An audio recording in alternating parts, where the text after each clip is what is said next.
All right. Hello, I'm Honor Belew. Welcome to the From the Top podcast. Today we are here. Thank you, Andrew, for joining us. We're with Andrew Grayson, who is founder and CEO of Six Pack Coverage. And we're glad to have you. Tell us some more about what you do. Yeah, absolutely. So, thanks again. Yeah, my name's Andrew Grayson, the founder of Six Pack. We're a sports and entertainment media company based in Nashville. So I know it can be a very broad title, but what that is, we cover six areas, hence the name Six Pack: sports, entertainment. We're dabbling a little bit into politics-ish, food, travel, finance, really anything that we think kind of our target demographic, that 18 to 35, trying to bring them all of these areas that they may not know about, or maybe someone wants to get interested to it a little more. So through our team, we do that through podcasts, through videos, articles, trying to hit every type of media out there to make people well informed of these areas. Interesting. Very interesting. So what inspired you to start this business?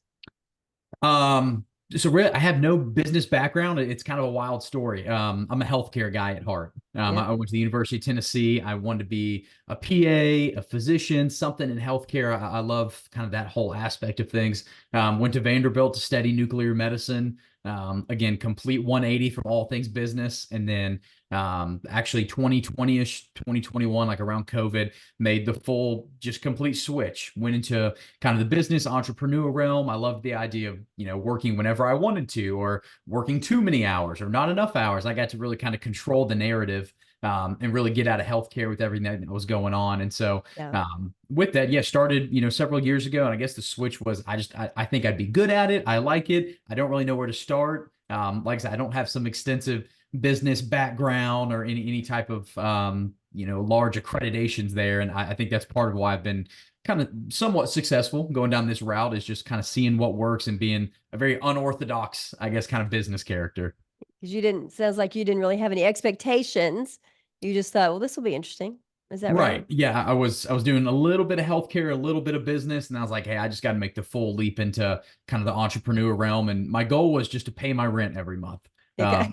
Living with my friends downtown, I was like, I need to make $1,000 a month, and I'll be happy. And then from there, just kind of, I guess, year after year, set new goals for myself. And now it's kind of funny looking back, years later. It's like, yeah, all I wanted was to live for free. Can I make $1,000 and I'll be happy? And so like I said, through a lot of trial and error, we've gotten to where we are now. Yeah, cool. So what would you say is your 5-year plan or goal for the business now? Yes, ultimately, we're one of the fastest media companies growing right now. We're reaching about 10 million people a month, in that 18 to 35 Wow. demographic. I would love to be kind of, what's that next tier? You've got your CNNs, your Foxes, your ESPNs. I think, one of the my friend Chris Cuomo, he's got a show on News Nation. He calls us an independent media outlet. And so I kind of gravitate towards that. I like that. Whereas we're not biased one way or the other when it comes to any aspect. We just want to provide as much as we can. Like, here's what we know. Here's what we're hearing, we're seeing from all these different areas. So the end goal is to be just kind of the leading, I guess I don't want to say news company, but like media Mm-hmm. giant, for that regard. So that would hopefully be the 5-year goal, is to slowly get to that point. Interesting. So are you bringing messages? Where are you getting the stories or the things that you're sharing? Where do those come from? Yeah, so we put all that on our platforms: Instagram, our website, all social media. So, for example, like our fitness department, we've got NPC bodybuilders. We've got people that are trying to say, hey, if you want to bulk up for the winter, if you're trying to lose weight, whether you're male, female, if you're trying to get a six pack, Okay. hey, here's what's worked for us. Here's what, we're preaching as a healthy way to do this. Same with like our finance section. I didn't take any finance courses in my entire life pretty much. So I like the finance section, learning, investing 101, what's a 401k. So we're trying to bring all these different areas and get accredited people in each division. That way Okay. you're not learning finance from me, someone Yeah. that has to Google that information.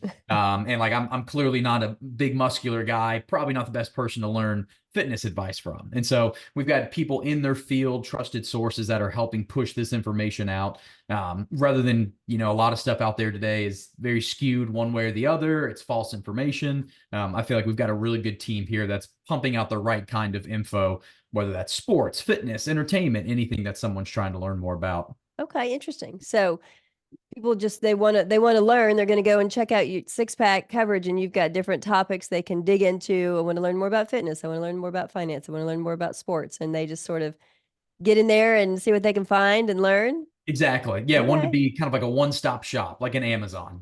Somebody hopefully is going to benefit, whether you're a 21-year-old college kid, a 35-year-old female, something hopefully on the website can pull you in and kind of gravitate you towards to learning more about any of these areas. Cool. Very interesting. Wow. All right. So tell me, you're a new entrepreneur. What has been the biggest surprise to you after you started getting going? Um, yeah, learning a lot. I'd say being adaptive is like the biggest thing we've had to learn, just because I have my idea of, hey, I think things are going to go this way. I'm a very type A person. Like here's, plan A, B, and C. That's how it's going to go. And being adaptive to realize you need to have A through Z, and learning things that you don't plan for are going to happen. And I think I'm someone that can work on my feet and kind of adapt in that situation. I think my healthcare background helped me in that regard, just because working Mm. in hospitals, chaos 24/7, you Mm-hmm. got to juggle several things going on. So I think that's one of the biggest things I've learned is being adaptive to any situation with that, which, with us comes with, whether it's hiring on new people or things happening in the media. So which is interesting. Every day is completely different, which I like that. Creates a lot of, I don't want to say randomness, but you don't know what you're going to expect. Good, bad, a little bit in the middle. A lot of surprises, right? Just on a regular Exactly. basis. Yeah. Right. Mm-hmm. And that's always good because it teaches you resilience, right? You have to, Exactly. and like you said, being adaptable. You can't predict. Nobody could predict COVID, right? I mean, Right. you can't predict what's going to happen. So being able to adjust and adapt when it happens is a hugely important skill. Right. No, you're exactly right. That's something kind of had to force myself to, like I think I'm good at being adaptive to situations, but now it's like, hey, you really need to be kind of on your A game and be kind of prepared for anything that could happen. So it's a learning curve with it. We're still getting there. Yeah, good. So, what would you say? I mean, how do you define success? You're a new entrepreneur. You're growing like crazy. It's really exciting. How do you define success? And who comes to mind when you think about someone successful? Yeah, I mean, my definition of success is kind of looking on the past. As weird as that may sound, like when we first started, I wanted to make $1,000 a month. I just wanted to pay my rent and live for free. And now it's like I couldn't survive if that's what we were doing. And just to say, like we were reaching, a few tens of thousands of people every month. And now, like I said, that whatever that multiplier is, we're now at 10 million. We're getting reached out to by brands, companies wanting to work with us, seeing. So now, like we're kind of in the driver's seat of like we can choose who we want to work with. Like we do a lot here in Nashville, like mom and pop shops, and we've got a big tour that we do. So we go to all these different colleges across the country and we do events there. So we'll bring out the local shops there to or food vendors to work with us. So kind of defining success for me is just looking back of like, okay, where were we last year? It's like, Yeah. okay, well, we reached this amount of people. We had this many people on the team. Here's the impact we had in Nashville or on a nationwide scale. And it's just kind of funny, now 3-4 years down the line, it's like I thought I was the hot shot. Like, hey, I got free rent. I'm making $1,000 a month, and I'm not working in healthcare anymore. It's like I'm my own boss, and now we've got a team of 33 of us here in Nashville. There's constant chaos going on, and I'm sure 4 or 5 years from now, I'm going to look back in this position and my interview with you and be like, oh, Andrew, you were light years away from what's coming. What's down the road. But so I guess that'd be kind of my definition there with success. And someone I guess that I kind of measure that with and look up to is my grandfather. He was a small time kind of pharmacist, small town guy that just honestly just worked his tail off all the time, Mhm. and kind of had this reputation where he was with his pharmacy of kind of like the Mayberry Andy Griffith Yeah. comparison, where like everyone knew who he was. Yeah. It was like, hey, how's your brothers? How's your kids? It was that kind of dynamic. And so I wanted to really kind of, if I wanted to go down that route, because he was a pharmacist turned entrepreneur, ran his own company. So I I model a lot of kind of my success or what I want to do off that same mentality of where it is a Mayberry, if you will. I mean, Nashville's massive. We're nowhere obviously near that, but that same type of mentality, just kind of the Mayberry Andy Griffith feel to us. I very much look up to him, and it's funny. A lot of our biggest decisions we've ever made, I've called him for advice, and it's like he's not even in the space and in this realm, and so that's someone I really admire and look up to in all these facets. So what have you learned from him about making decisions? Yeah, so he similar to me. He didn't go off and do the entrepreneur route until much later in life. I think he was like 38 or 40 when he started. He opened up his own pharmacy. Versus myself, like I left healthcare at like 25 or 26. So a little bit earlier in life, but I think the lessons there, like he similar to me, he was just cracked out working all the time, lived off coffee and energy drinks, and was doing it for the greater good, knowing, hey, something's going to come of this. Obviously, his title is much more valuable than mine. Being a pharmacist, helping people in that space, I just am just, my value is we have a lot of eyeballs. We can really get out good, solid, truthful, honest information. So I think that's, obviously a little bit of a different aspect, but I know hopefully that's a long-winded answer to your question there. I think sometimes people have big decisions to make and they get a little bit stuck, and so it can be really helpful just to get a different perspective, and especially from Right. somebody that you admire, like your grandfather. Yeah, I think that's the biggest thing is having a mentor in this space because I know a lot of people major in business. They go to school thinking, hey, we're going to do that our whole life. Whereas me, it's like I had no idea till 6 years out of college that I wanted to go down this space. Like my friends aren't doing this. I don't have mentors that were in the entrepreneur space. So it was like, hey, I call him granddaddy. I was like, hey, like I'm doing this. What do you think? And obviously his generation and social media are light years apart. Right. Yeah. And so he's kind of been a great sounding board for me to really bounce ideas off of. And probably not a very traditional answer. I know a lot of entrepreneurs have maybe a small circle or people they converse with, and mine is, an 83-year-old former pharmacist. No, I think that's fantastic. What's interesting is a lot of people think, well, it needs to be somebody that understands my business. It needs to be somebody from my industry. But the reality is sometimes if you talk to an individual leader outside of your industry, they're going to look at things differently. They're Right. going to have experienced some things that you haven't experienced in different ways, and they may come up with something that you've never considered, right? Yeah, having an outside perspective, Yeah, which I'm very thankful for. It's worked out for us so far. But yeah, having someone that's not directly involved in the business, maybe doesn't even is very removed from it, may have a different outlook on it, which could benefit, you and your team in the long run. right. Exactly.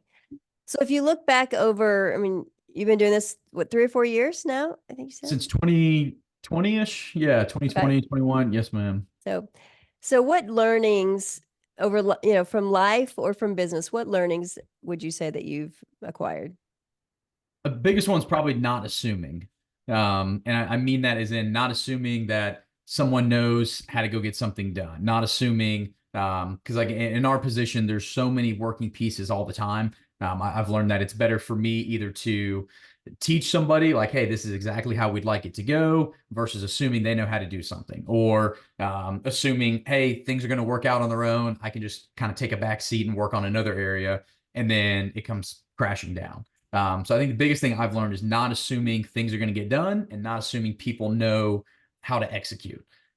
Which is fine. I think that there's a learning curve in obviously every career and aspect, but just taking the extra step to be like, hey, do you know exactly how we're going to do this? Do you have any ideas? Do you have any questions? Knowing, when we're in the comfort of here in Nashville before we go out and we do these large events, or before we're going and doing large presentations. That way there's just no confusing. And being in healthcare, I'm surrounded by peers where we're all very intelligent. We know what we're doing. We've done it 100 times. It's like clockwork. And now stepping back in this new role, trying not to have the same mentality as like, hey, everybody does not know the exact plan, or maybe if they Yeah. do, you need to run it through 2, 3, 4 times. So that's probably one of the biggest things I've learned in just what we do on a day-to-day basis. Well, so can you imagine at this point, can you imagine not being an entrepreneur? I could not. No. I love it. I mean, half the time when I'm sitting in Nashville, I get to, sit in a tank top and shorts and my dog's right beside me. And like, I'm living the dream. I love that. I'm a huge dog person. eventually, if I end up selling six pack, I'm going to open up a dog clinic here in Nashville. I Oh, guess that to answer your question, that's one of my end goals. yeah. If we end up making it pretty big in that space, but I couldn't imagine going back to healthcare. Mick, I love it. Like, don't get me wrong.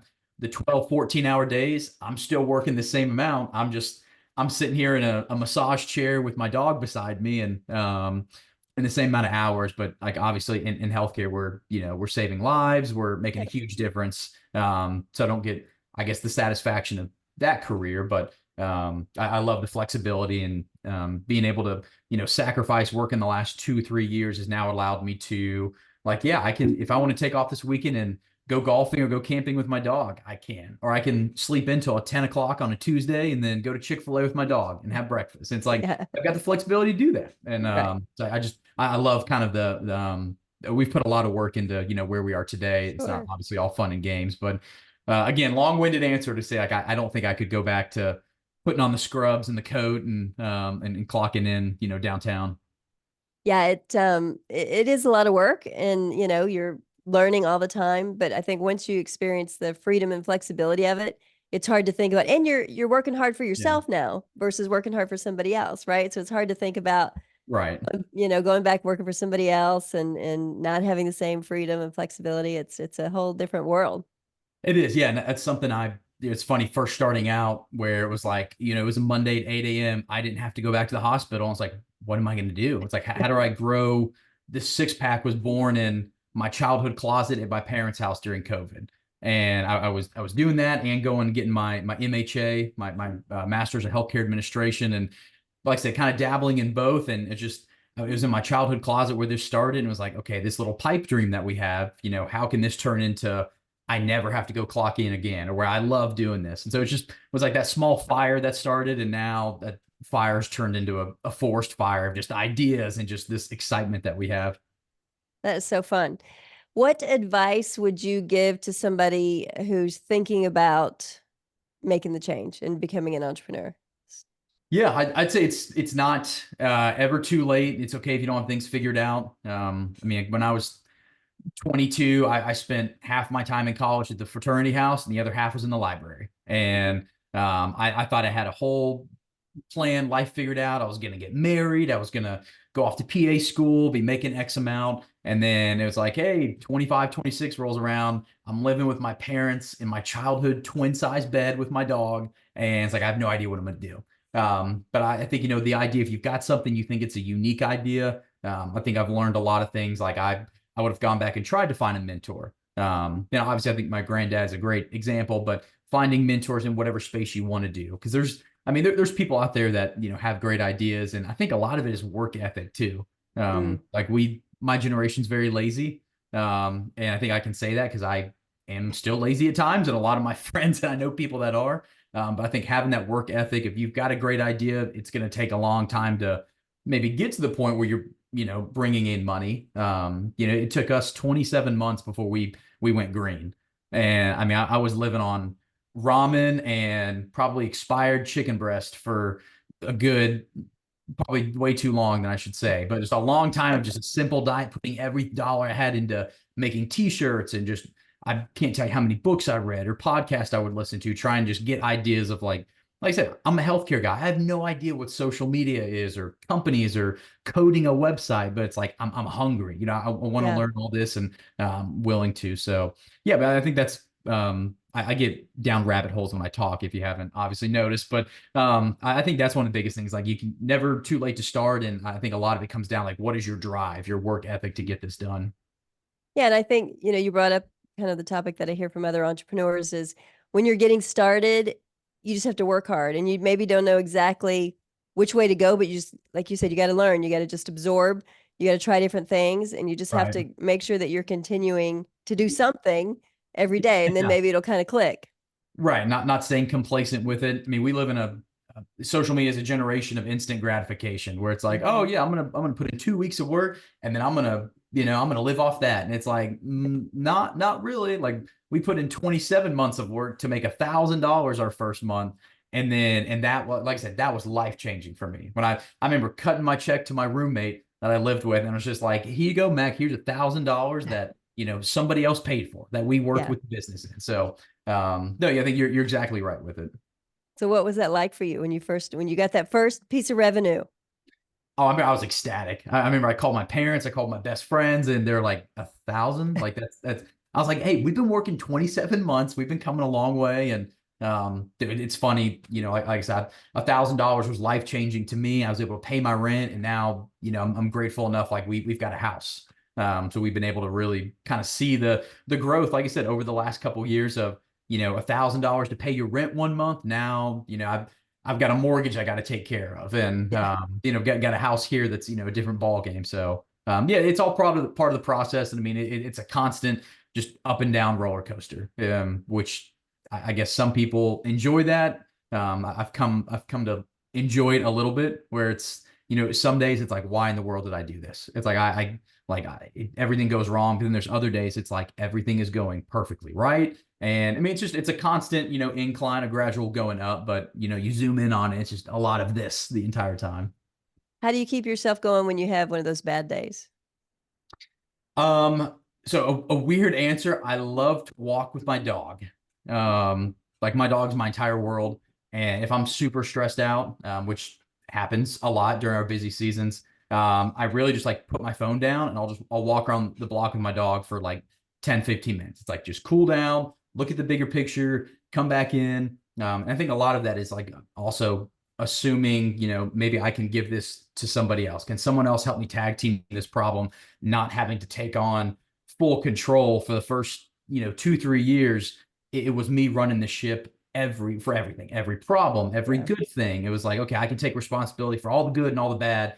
And now it's like I'm grateful enough I've got a team to where I can divvy that out to somebody, or I can tag team it with somebody now. So if I'm swamped with work, I've tried to learn some stress relievers a little bit.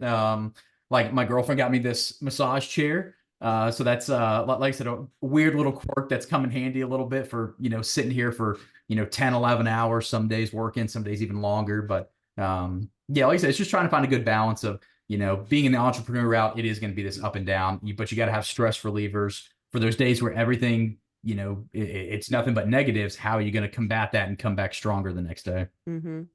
Because it does happen. It's reality, right? It's real life, and not everything is rainbows and puppies, right? So Exactly. sometimes, As much as I wish it was the easy route and everybody could do it.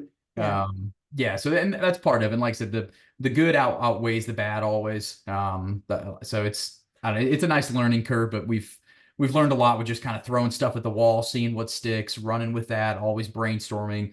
So we're lucky enough where our business model isn't concrete. We can change it, we can pivot it, just because kind of the value we bring to people is eyeballs. We reach. I could post a video of, something happening in the sports realm or entertainment or politics.